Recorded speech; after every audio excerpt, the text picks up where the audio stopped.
Adam Denny mengaku senang di tahanan. Ada Indra Kents, Doni Salmanan, ya kita berteman semua. Penggiat media sosial Adam Denny mengaku senang berada di tahanan saat ini. Adam merupakan terdakwa kasus dugaan pelanggaran UU ITE karena mengunggah data pembelian sepeda anggota DPR fraksi Nasdem Ahmad Saroni. Saat ini, ia merupakan tahanan kejaksaan yang dititipkan di rumah tahanan Bareskrim Polri. Kondisi saya alhamdulillah sehat, saya senang berada di tahanan.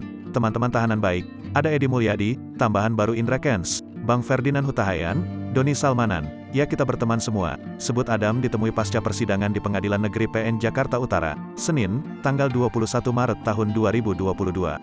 Adapun Edi Mulyadi dan Ferdinand Hutahayan terjerat kasus ujaran kebencian berdasarkan suku, agama, ras dan antar golongan atau SARA.